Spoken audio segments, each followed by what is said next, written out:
জন্মাষ্টমীর ভিডিও তো আগেই ছেড়েছি। সেই দিনই তোমাদের বলেছিলাম ভগবানের জন্য নারকেল নাড়ু বানানো হয়েছে। আজ সেই নারকেল নাড়ুর রেসিপিটাই তোমাদের সাথে শেয়ার করব। দুটো নারকেলকে এখানে ছাড়িয়ে নেওয়া হয়েছে, তবে দুটো দিয়েই কিন্তু নাড়ু বানানো হয়নি। একটা মালপোয়া আর তালের বড়ার জন্য রেখে দেওয়া হয়েছিল, আর বড় নারকেলটা দিয়ে বানানো হয়েছিল নাড়ু। জানো তো, আমাদের বিরাট লম্বা লম্বা 3টে নারকেল গাছ ছিল। গাছ কামানোর জন্য লোকেরা উঠতেই ভয় পেত। অনেক বয়স্ক গাছ তো, গোড়াটা নরম হয়ে গেছিল, ঝড় হলেই উপড়ে যাওয়ার আশঙ্কা ছিল। সেই কারণে বাধ্য হয়েই গাছগুলোকে কাটতে হয়েছে।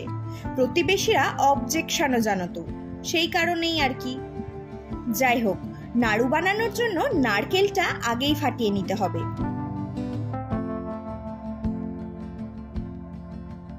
নারকেলের জলটা কিন্তু খুব পুষ্টিকর, তবে এটা নাড়ু বানাতে কোনো কাজে লাগবে না। এবারে নারকেলটা কুড়ে নিতে হবে। তোমাদের কাছে যদি এরকম নারকেল কোড়া থাকে তাহলে এভাবেই কুড়ে নেবে, আর না থাকলে একটা ছুরির সাহায্যে বা চামচের পেছনের অংশটা দিয়ে নারকেলের খোলের মধ্যে থেকে নারকেল তুলে নিয়ে মিক্সিতে গ্রাইন্ড করে নেবে।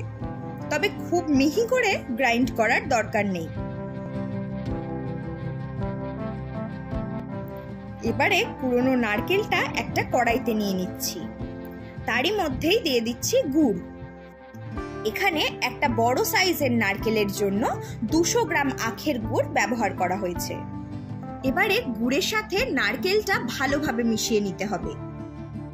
তোমরা চাইলে গ্যাস অন করে ওভেনেও এটা করে নিতে পারো, তবে আমাদের আখের গুড়টা শক্ত, মানে পাটালি নেওয়া হয়েছিল, তাই হাতের সাহায্যে গুড়টা একটু স্ম্যাশ করে নেওয়া হয়েছে।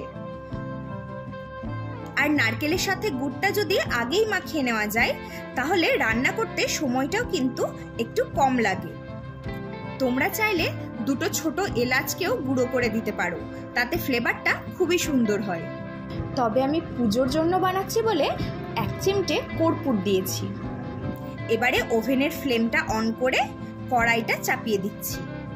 নাড়ু বানানোর জন্য ভালোভাবে গুড়ের সাথে নারকেলের পাক দেওয়াটা ভীষণ জরুরি। কড়াইটা চাপিয়ে কিন্তু কনস্ট্যান্ট নারকেলটা নাড়তে হবে। আর নাড়তে নাড়তে নারকেল আর গুড়ের জল ভাবটা যখন সম্পূর্ণ রিডিউস হয়ে যাবে, আর যখন দেখবে নারকেলগুলো একে অপরের গায়ে লেগে যাচ্ছে, অনেকটা চ্যাটচেটে ভাব এসে গেছে, তখন বুঝবে নারকেলে পাক দেওয়াটা একদম পারফেক্ট হয়েছে। এবারে এটাকে একটা পাত্রে ঢেলে নিতে হবে।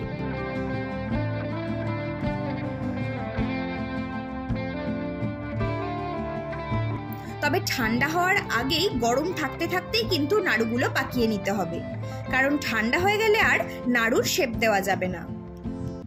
তবে এটা খেয়াল রাখতে হবে যে হাত পুড়ে যাওয়ার মতো গরম না থাকলেও চলবে। আর নাড়ু পাকানোর সময় পাশে একটা ঠান্ডা জলের বাটি রাখবে। নাড়ু পাকাতে পাকাতে হাতে গরম লাগলে হাতটা ডুবিয়ে নেবে জলে, তারপর আবার পাকাবে। হাতে জল দিলেও কিন্তু নাড়ু পাকাতে কোনো রকম অসুবিধেই হবে না। তাহলে নারকেল নাড়ু বানানো কতটা সহজ দেখতেই পেলে।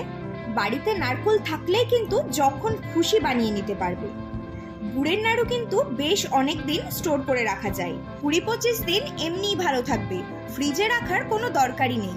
ভিডিওটা ভালো লাগলে একটা লাইক করে পাশে থেকো, আর আমার মতন করে নাড়ুটা একবার বাড়িতে বানিয়ে কমেন্টে জানিও কেমন হয়েছে।